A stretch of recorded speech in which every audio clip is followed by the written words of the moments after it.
এদিকে আগামী ৫ থেকে ৭ দিনের মধ্যে রামিসা হত্যার বিচার সম্পন্ন হবে বলে জানিয়েছেন স্বরাষ্ট্রমন্ত্রী। অপরাধীকে সর্বোচ্চ সাজার জন্য যা দরকার সে পদক্ষেপ গ্রহণ করবে সরকার। রামিসা ও সাম্প্রতিক ইস্যুতে এক ব্রিফিংয়ে এসব কথা বলেন মন্ত্রী। ১৭ বছর ধরে পল্লবীতে বসবাস করা দ্বিতীয় শ্রেণীর ছাত্রী রামিসার পরিবার এখন শোকে স্তব্ধ।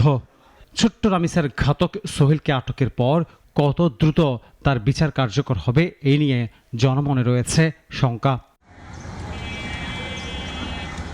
কন্যা সন্তান হারানো বাবার হতাশা এখন যেন পুরো সমাজের প্রশ্ন। বিচার কি সত্যি হবে, নাকি সময়ের সঙ্গে আরেকটি ঘটনায় চাপা পড়ে যাবে? সকালে সচিবালয়ে এই নিয়ে কথা বলেন স্বরাষ্ট্রমন্ত্রী সালাউদ্দিন আহমেদ। জানান, রামিসা হত্যা মামলার চার্জশিট আজকের মধ্যেই দেওয়া হবে। ৫ থেকে ৭ দিনের মধ্যে এই মামলার বিচার কাজ সম্পন্ন করা যাবে। সর্বোচ্চ শাস্তি নিশ্চিত করার জন্য যা যা দরকার সরকারের পক্ষ থেকে তা করা হবে বলেও জানান স্বরাষ্ট্রমন্ত্রী। আমরা একজন স্পেশাল পিপি নিয়োগ করেছি শুধুমাত্র এই মামলাটা ডিল করার জন্য। সবকিছু বিবেচনায় আমরা আশা করছি যে আজকের মধ্যে তো চার্জশিট প্রদান করা হবেই এবং খুব সম্ভবত ৫ থেকে ৭ দিনের ভিতরে এই বিচার কার্য সমাপ্ত হবে। এই সময় ক্ষমতাচ্যুত সাবেক প্রধানমন্ত্রী শেখ হাসিনার বিচার কার্যক্রম নিয়ে স্বরাষ্ট্রমন্ত্রী বলেন, আইনানুগ প্রক্রিয়ায় শেখ হাসিনাকে দেশে ফেরত পাঠাতে ভারত সরকারকে বারবার জানানো হয়েছে।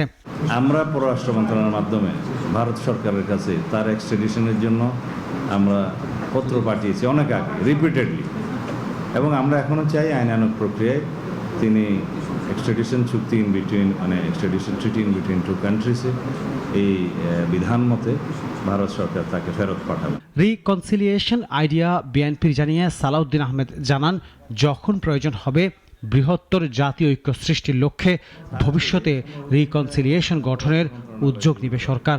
আমরা তো চাই তাকে তিনি বিচারের মুখোমুখি হন। আনোয়ার হোসেন, নাগরিক, ঢাকা।